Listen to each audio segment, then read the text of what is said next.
Alors, on va enchaîner avec notre dernière invitée de la matinée. Et c'est intéressant parce qu'on a parlé beaucoup de cybersécurité. Cette fois-ci, on va parler avec une spécialiste de cybercriminalité et on va aller la rejoindre dans un instant, tout de suite après ça.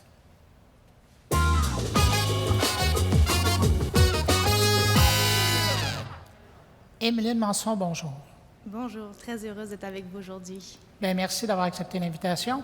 Alors, comme je le disais, il y a beaucoup de gens qui ont parlé de de cybersécurité. Là, on vient de parler de cyberrésilience, mais il y a un facteur qui revient depuis le début de la matinée, et c'est le facteur humain. Et vous, c'est un des gros facteurs qui vous intéresse quand vous parlez de cybersécurité. Alors, on vous laisse aller. Ben merci.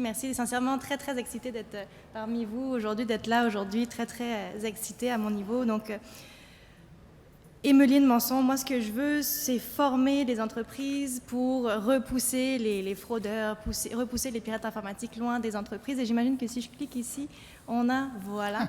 Donc, moi, c'est vraiment l'humain. Je suis criminologue de formation, donc c'est un petit peu un dérivé de cette formation-là, de la criminologie, la relation d'aide, l'humain. Je travaille beaucoup dans le domaine bancaire. J'ai vu des entreprises dans le domaine bancaire, des petites entreprises se faire avoir dans des stratagèmes. Je me dis, mais pourquoi?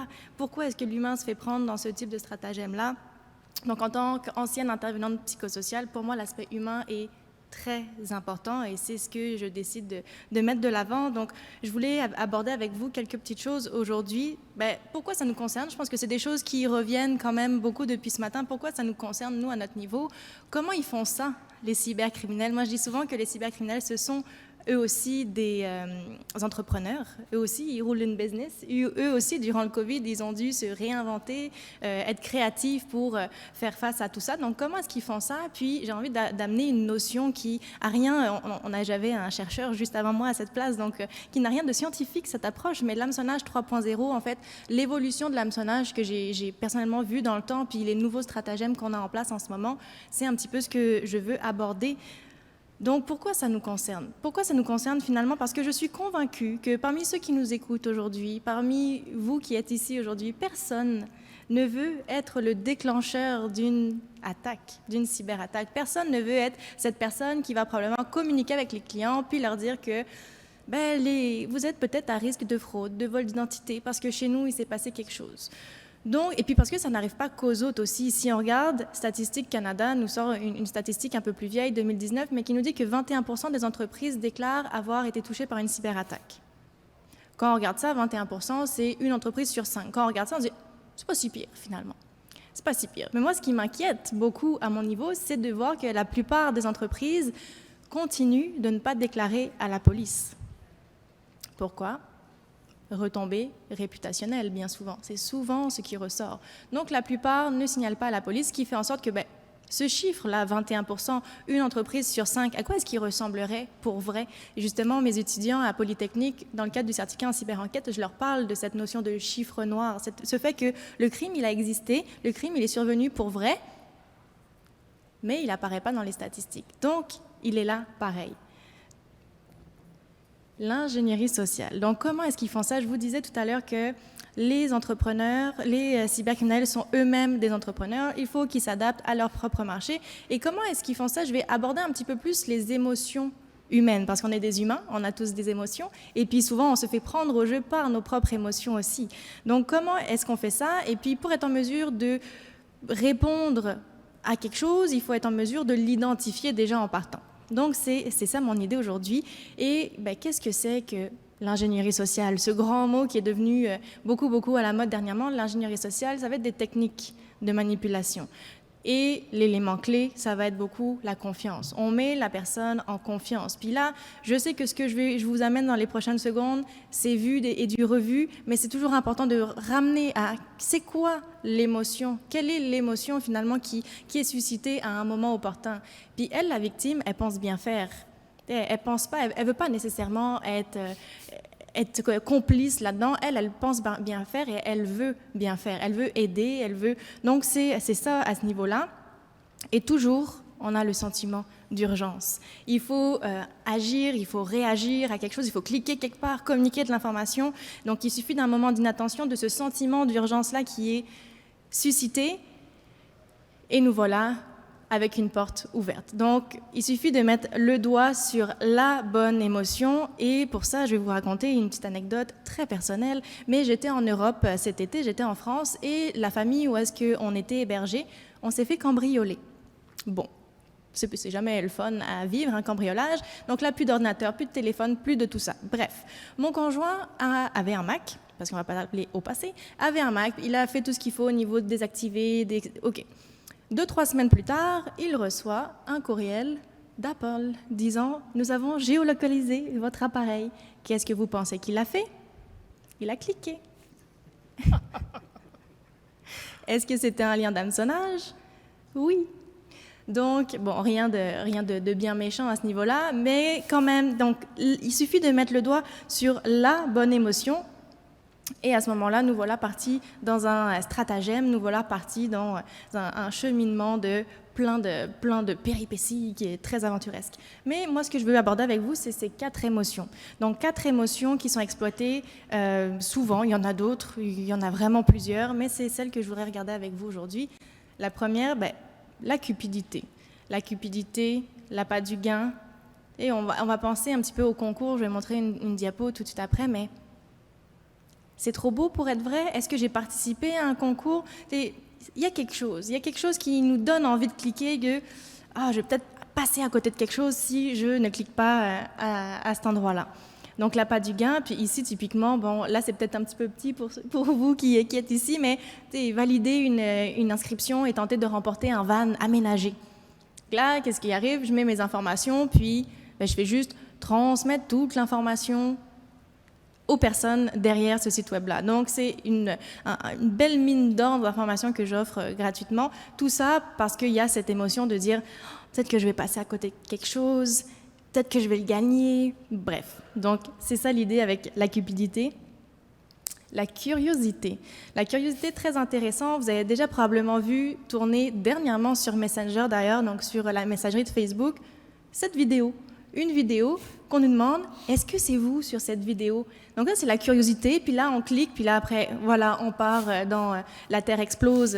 J'aime souvent dire ça, quand on clique, la Terre explose. Mais est-ce que c'est toi sur cette vidéo? Et là, je vous donne un exemple, un cas vécu d'un de mes clients qui a cliqué sur la vidéo, mais en fait, il y a toujours le momentum, le fait de dire que dans la vie de la personne qui clique, à ce moment-là, ça fait du sens pour elle. Donc, c'est un entrepreneur qui a fait, justement, avec un vidéaste, une capsule vidéo d'accueil pour son site web. Donc, il a pour vrai, dans la vraie vie, fait une capsule vidéo. Et là, il reçoit cette vidéo d'un de ses amis, d'un de ses bons amis qui dit « Ah, est-ce que c'est toi sur cette vidéo ?» Et là, il se dit « Ah, déjà !» Ils ont été vite à faire ma vidéo. Oh, OK, je vais cliquer. Et là, tu cliques, puis voilà ce qui arrive. Donc, la curiosité l'emporte, les émotions l'emportent. La peur, le sentiment d'urgence. Puis là, je sais que c'est une capture d'écran très 2000 peut-être, avec le rouge partout, puis la Terre va exploser comme d'habitude, mais vraiment la peur qu'il va y avoir des conséquences, des graves conséquences, puis là, il faut réagir maintenant, tout de suite, sinon, 3 petits points. Donc, la peur est très, très souvent générée. Puis, on avait eu un article il y a quelque temps, en avril, sur le secteur de l'agriculture qui n'est pas à l'abri des attaques informatiques. Puis, on nous disait justement que, imaginez qu'un producteur de volaille reçoit un message disant que le pirate avait accès à ce système chauffage et tout, et qu'il couperait le chauffage s'il ne payait pas la rançon.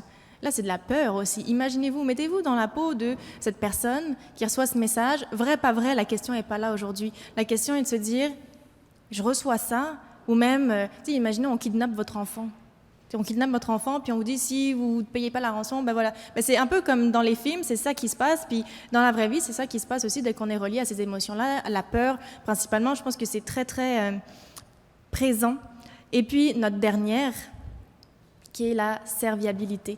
Donc la serviabilité, on veut rendre service, on veut être efficace aussi parfois. Donc on nous demande un service et à ce moment-là, on va pas faire de vérification, ne va pas faire de vérification. Ça provient d'un collègue, par exemple, ça provient d'un boss. Et puis justement, les meilleurs exemples, c'est au niveau de la fraude du président. La fraude au président, où est-ce que je reçois un courriel du président, puis là, on me demande de faire un virement, un transfert, puis là, c'est l'affaire du siècle. Là, mon boss, il me dit, je compte sur toi, je compte sur ta confidentialité, je compte sur ta discrétion aussi, mais c'est urgent, il faut faire ça, sinon on va manquer l'opportunité. Et puis, comme par hasard, et souvent, le président, à ce moment-là, ne sera pas accessible, ne sera pas joignable par téléphone, par texto pour appel. Et là, mettez-vous, encore une fois, à la place de cette personne. Quelles sont les émotions qu'elle ressent? Ben, il y a de l'urgence, donc sentiment d'urgence toujours présent, à chaque fois. Et pas le fardeau, mais le poids sur ses épaules de dire, si je n'interviens pas, si ce n'est pas moi qui fait ces actions-là, on passe à côté de quelque chose. Donc, je dois me démarquer, je dois être serviable, je dois faire ce qui est attendu de moi finalement. Et bien souvent, je vais comparer Internet avec un puzzle. Quand on parle des informations personnelles, quand on parle des choses qu'on partage sur Internet, voyez Internet comme un puzzle. L'idée, c'est de dire que chaque information que je publie sur Facebook, sur Instagram, sur LinkedIn, sur TikTok, maintenant TikTok est à la mode, mais c'est des pièces de mon puzzle. Donc, si je vais sur Facebook, on va savoir qui sont les membres de ma famille. Si je vais sur LinkedIn, on va savoir où est-ce que je travaille. Sur Instagram, on va savoir qu'est-ce que j'ai mangé à midi. Je suis sûre on ferait l'exercice ce midi. Et là, on sait que où est tout le monde en ce moment avec les réseaux sociaux. Donc, Internet, c'est un puzzle. Chaque pièce de notre puzzle est facile à rassembler. Parce que c'est ça, en fait, ce qu'il faut se dire, c'est que nos cybercriminels, ils ne vont pas se contenter d'aller sur notre Facebook pour récupérer de l'information. Ils vont aller chercher des pièces de notre puzzle à tous les niveaux, où est-ce qu'ils peuvent. Et à ce moment-là, ils vont s'en servir. Ils vont reconstruire notre personnage, reconstruire notre identité numérique pour ça. Donc, c'est ce que je voulais amener avec cette idée de puzzle qui est, bon, peut-être que mon image est discutable, mais je la trouvais rigolote quand même. L'hameçonnage 3.0 maintenant, qu'est-ce que c'est? C'est le fait de dire que l'hameçonnage, au fil du temps, a beaucoup évolué. Et la façon dont on la retrouve aujourd'hui est différente de comment on l'a retrouvée à l'époque. Si on pense à la fraude du transfert de fonds, elle aussi a eu un paquet d'évolutions, a beaucoup évolué dans le temps. Donc l'hameçonnage, typiquement, a également énormément évolué. Ça va être présent par courriel. Et souvent, quand on parle d'hameçonnage, et je serais vraiment intéressée, on fera peut-être un sondage après en off, mais quand on pense hameçonnage, la plupart vont penser au courriel. Mais s'il vous plaît, sortez de cet automatisme. L'hameçonnage se fait ailleurs que par courriel. L'hameçonnage se fait aussi sur les réseaux sociaux, se fait aussi par texto, mais surtout sur les réseaux sociaux, vraiment. Donc, de sortir de l'automatisme, de dire « Ah, courriel, hameçonnage, par contre, quand je suis sur LinkedIn, puis qu'on m'envoie un lien, non, gardons en tête. » Donc, qu'est-ce que c'est l'hameçonnage, grossièrement, en quelques mots? C'est un envoi qui est massif. Donc, je ne suis pas la seule personne à recevoir ce message. Il y a de l'hameçonnage comme la fraude au président, fraude aux fournisseurs qui est peut-être un peu plus ciblée, mais je ne suis pas la seule personne à recevoir ce message. Donc, pensez au texto, pensez à tout ça, puis je vais avoir des exemples de toute façon. Et là-dedans, dans ces messages, c'est pour ça que je parle de messages et non plus de courriel, parce qu'il n'y a pas que les courriels, mais quand je reçois un message, et un message d'hameçonnage va toujours contenir une pièce jointe, va toujours contenir un lien hypertexte. Donc l'un ou l'autre, ou les deux, si on veut augmenter nos chances de réussite, une pièce jointe, un hyperlien, et il y a toujours ce sentiment d'urgence. Ce sentiment d'urgence qui va susciter quoi? Des émotions. Dépendamment du message, des émotions.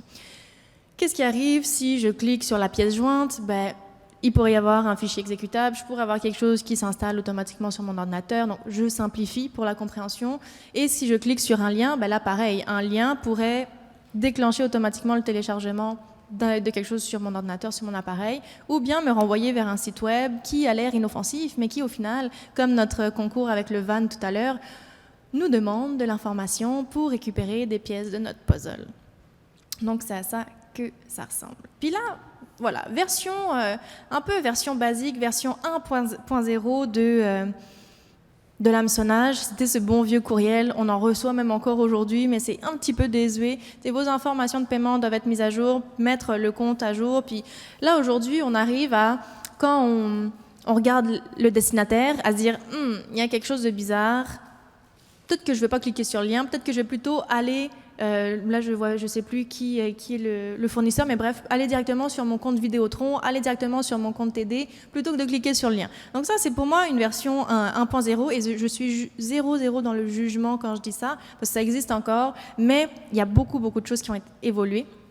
La version 2.0, je vois ça de dire, OK, on est passé d'un courriel, et là, on est passé à un texto. Là, déjà, on change nos habitudes, on change notre vecteur de communication pour un peu... déstabiliser, puis là on a typiquement voilà un virement Interac, donc un SMS, virement Interac, Vidéotron, on a détecté voilà des charges trop élevées. Donc je dis souvent en blague que personnellement j'ai jamais vu Vidéotron me rembourser des sous que j'ai trop payés, mais ça c'est une blague. mais qu'est-ce qui arrive? Voilà, je clique, je rentre mes informations, puis ces informations-là peuvent être transmises directement aux fraudeurs. Mais ce serait une version un peu plus de 2.0 via texto, via SMS. Puis là, pareil, un texto, encore une fois, puis c'est un vrai texto que j'ai reçu qui me demande que si je n'ai pas encore eu l'occasion de remplir un sondage, s'il vous plaît, sondage d'une formation, s'il vous plaît, prendre 2 minutes pour le faire tout de suite. Et il y a un lien qui est sur vmonkey.com, puis là on se dit, c'est un lien, ça a l'air legit, c'est une plateforme legit, ok, pourquoi pas. Oui, mais pas de recul. Pas de recul. C'est quoi l'émotion quand j'ai reçu ce premier texto? Quelle est l'émotion que j'ai ressentie? Ça a été du doute et de la curiosité. Pourquoi? Parce que de quelle formation est-ce qu'il s'agit? Est-ce que j'ai vraiment participé à une formation dernièrement? De quelle formation est-ce qu'il s'agit? Pourquoi la personne n'a pas signé? Alors je vous le dis, je suis un petit peu parano. Donc c'est à prendre peut-être avec des pincettes. Je sais que je suis intense parfois avec la sécurité. Mais moi, typiquement, ce que je vais recommander, c'est que si on n'est pas vraiment certain de la provenance du message, on ne clique pas sur le lien. D'avoir toujours ce pas de recul et de se dire, est-ce que je clique pas? Et la plupart du temps, si on ne sait pas exactement d'où est-ce que ça provient, ne pas cliquer. Et puis c'est tout bas, désolé la personne qui m'a envoyé ce texto, si tu te reconnais, fais-moi signe que je n'ai pas répondu au sondage. Mais tant pis pour la personne, qui a envoyé finalement, parce que en termes de sécurité. Puis je dis que je suis intense parce qu'il y a eu un exemple hier justement de quelqu'un qui m'écrit sur Instagram pour faire du pouce sur une capsule vidéo que j'ai faite. Puis il me dit tu devrais écouter cette capsule vidéo là aussi. Et là je suis comme merci de m'envoyer le lien, mais est-ce que tu pourrais plutôt m'envoyer le chemin? Tu sais, je sais que c'est sur YouTube, c'est quoi le nom de la chaîne, c'est quoi le nom de la vidéo, puis je vais aller la chercher par moi-même. Donc là après j'ai fait un sondage à ma communauté, savoir est-ce que j'étais trop intense. Je pense qu'à 70% tout le monde dit que je suis trop intense, mais c'est correct, je l'accepte. Donc voilà pour le 2.0. Puis le 3.0, qu'est-ce que c'est que ça? Mais c'est les réseaux sociaux. C'est les réseaux sociaux, puis vous allez le voir, il y a cette notion un peu plus personnelle. C'est des gens que je connais aussi, qui se font eux-mêmes pirater. Et là, à ce moment-là, il y a comme un élément de confiance en plus de que ça vient d'une personne que je connais. Donc, lien hypertexte, document, aussi. Donc, il y a aussi, vous avez vu au milieu, ça te ressemble, une fameuse vidéo. Bon, là, on a un lien. Mais il y a quand même des gens qui se font avoir en cliquant sur ce lien. Si je montre cette capture d'écran, c'est que ça arrive. Ensuite, on a à droite du LinkedIn. Sur LinkedIn, pourquoi est-ce que quand je suis sur LinkedIn, je suis moins attentif? Pourquoi est-ce que je fais davantage confiance? Pourquoi? Quand même avoir le pas de recul. Puis celui qui est complètement à gauche, donc est-ce que tu as lu ce document? Encore une démonstration que je suis très intense. Il y a quelqu'un qui m'envoie un document, mais que je ne suis pas nécessairement à l'aise de l'ouvrir. J'aime mieux qu'on me dise où est le chemin, puis à ce moment-là, je vais y aller. Donc version 3.0, qu'est-ce que c'est? C'est cette notion de dire sur les réseaux sociaux. Les réseaux sociaux, énormément d'hameçonnage aussi. Et donc, on passe d'un texto, donc là, un texto à gauche qui est impersonnel, qui provient d'une organisation. On passe de ça à, maintenant, de nos jours, à quelque chose qui est beaucoup plus personnel, quelqu'un qui provient d'un proche, à qui on fait confiance, et ça va nous faire susciter des émotions, une fois de plus. Et un autre élément que je veux amener, et là, c'est peut-être un petit peu parce que j'ai pas mon animation, vous comprenez pas qu'est-ce qui se passe à l'écran en ce moment, mais regardez le petit bonhomme avec son cerveau d'abord à gauche. L'histoire de dire que quand on est sur un ordinateur, quand on est sur notre desktop, quand on est sur ordi, sur laptop, peu importe, quand on voit une pièce jointe, quand on voit un lien, on est beaucoup plus sensibilisé à regarder le lien, à ne pas cliquer, avoir ce pas de recul finalement. Et là, si j'étais debout, je le ferais pour vrai, le pas de recul, pour après vous, marquer le moment. Par contre, l'idée que je veux amener en plus avec ça, c'est de se dire, pourquoi, quand on est avec notre téléphone cellulaire, pourquoi quand on est avec notre téléphone mobile, puis qu'on reçoit ce type de message-là, pourquoi est-ce qu'on n'a plus la même sensibilisation? Pourquoi est-ce que quand quelqu'un m'envoie sur LinkedIn un document ou une pièce jointe sur mobile, je ne vais pas avoir ce pas de recul-là, puis je vais cliquer dessus? Donc c'est la réflexion aussi que je veux amener, de dire, ça évolue tellement, la criminologie, la cybercriminalité évolue tellement qu'il faut s'adapter, malgré que les cybercriminels, malheureusement, ont toujours une longueur d'avance, mais quand même de s'adapter. Donc ce serait mon message, moi, de dire, oui, hameçonnage, oui, réseaux sociaux, on est sensibilisé, mais si du moment où on est sur une tablette ou on est en téléphone, on oublie les bonnes pratiques, c'est dommage. Donc, les émotions qui sont exploitées, pensez-y, pensez à ce que ça vous fait susciter, Pensez au puzzle qu'est Internet, c'est comme un puzzle. On met des pièces de notre puzzle un peu partout, pas uniquement sur le Facebook, mais pensez à TikTok, pensez à toutes ces plateformes, du YouTube aussi, beaucoup de contenu. La fraude est partout, pas uniquement par courriel, mais sur les réseaux sociaux, par texto, plus. Je ne sais pas ce qui se passe, parce que là, je n'ai même pas parlé des appels, on aurait pu parler des appels aussi, mais en ce moment, beaucoup d'appels aussi de ce type-là. Puis, un petit glitch dans ma présentation, mes excuses, de ne pas, en dernier, penser au puzzle, mais quand vous êtes sur mobile, d'avoir la sensibilité sur mobile, également d'éviter de cliquer sur les liens. Voilà. Finalement, quand je vous écoute, le seul endroit où on n'a pas encore affaire à, ça sera probablement hameçonnage 4.0, c'est les petits assistants personnels. Là. Je ne veux pas faire déclencher d'appareils ici ou chez les gens qui nous regardent, là, mais les Siri, Alexa et compagnie, ça, c'est la prochaine vague à venir.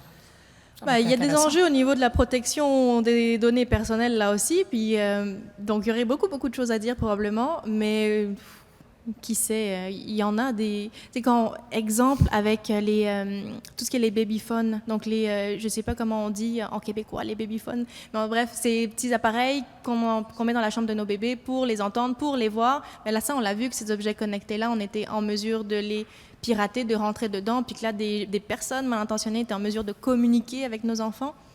Donc oui, ça... Beaucoup de choses à dire aussi à ce niveau-là. Bon, vous allez être occupé pendant longtemps. Moi, j'ai des questions. Moi, j'ai des questions. Des questions. Oui, il y a des questions. Il y a des questions qui sont arrivées, puis j'en ai aussi des pour moi. Alors, moi, j'ai une question pour les gens qui nous regardent. Donc, cupidité, curiosité, la peur, la serviabilité. Si un des 4 mots vous intéresse, envoyez-le moi par message privé, ça m'intéresse, je les partagerai avec Steve et puis on pourra pouvoir discuter. Ça, c'est la première chose. La deuxième, c'est OK Google, mets une alarme à 2h du matin. Et là, tu as dit OK Google, puis là, tous les téléphones sont en train de s'exciter dans la salle. C'était pas mal d'objectifs. Et puis, j'arrive sur les questions au facteur humain. Le facteur humain, aujourd'hui, on sait qu'il y a le mix entre, on veut amener les gens, leur personnel, dans le professionnel. Puis c'est important que tu nous apportes ce message-là aussi, que si on ne se protège pas personnellement, il y a de grandes chances qu'on ne se protège pas dans le milieu d'entreprise. Je pense que c'est un point qui est essentiel.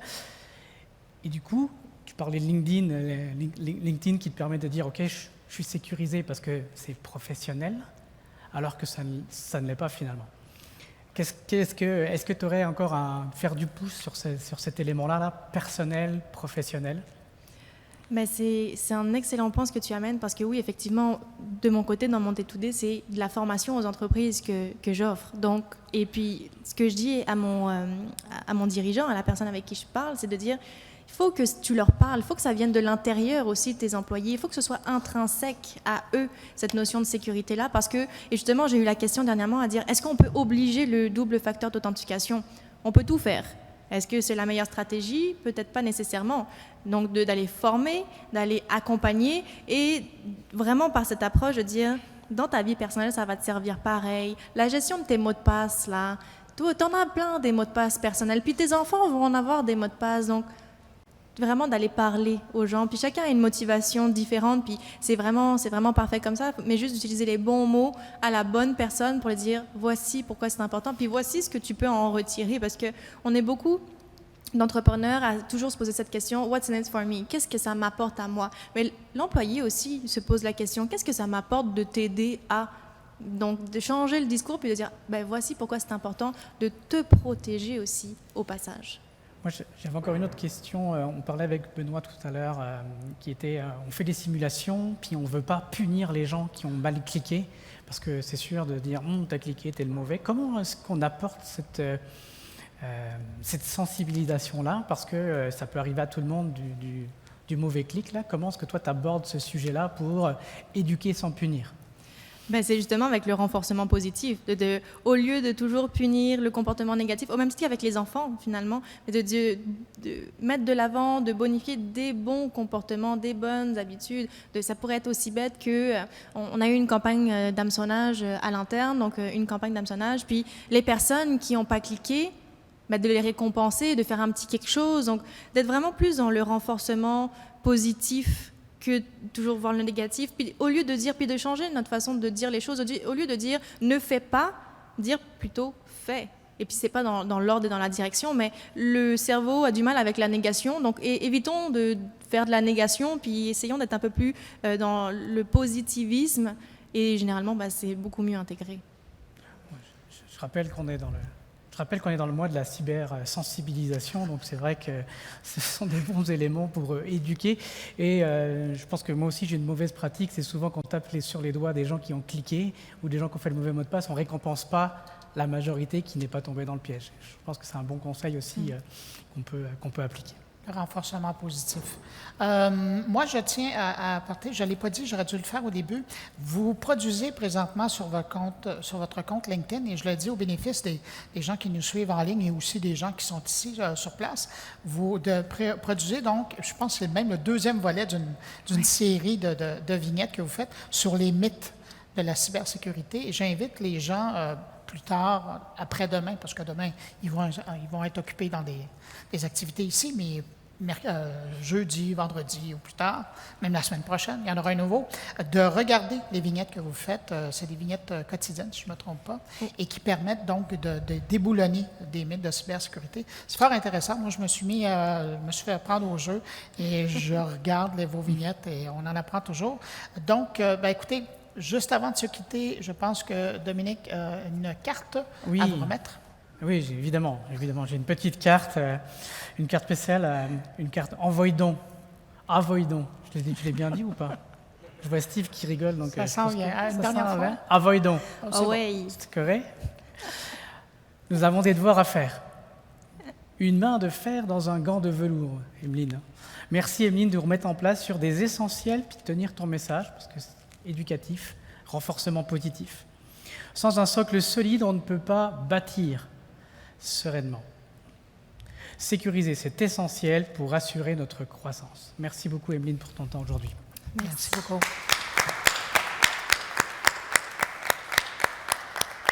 Eh bien voilà, c'est la présentation d'Emeline Manson qui met fin à cette partie de la journée.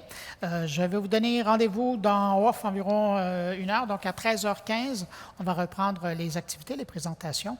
Vous allez voir, si vous avez apprécié ce matin, vous allez voir, vous allez adorer ce qui s'en vient tout de suite après, à 13h15. Je vous invite à venir vous rebrancher entre-temps. Merci aux gens qui sont dans la salle. Quant à vous, je vous invite à aller faire un tour de l'autre côté. Puisque vous êtes ici, on va en profiter, on va manger ensemble. Je vous souhaite bon appétit si vous prenez une pause alimentaire et on se retrouve à 13h15.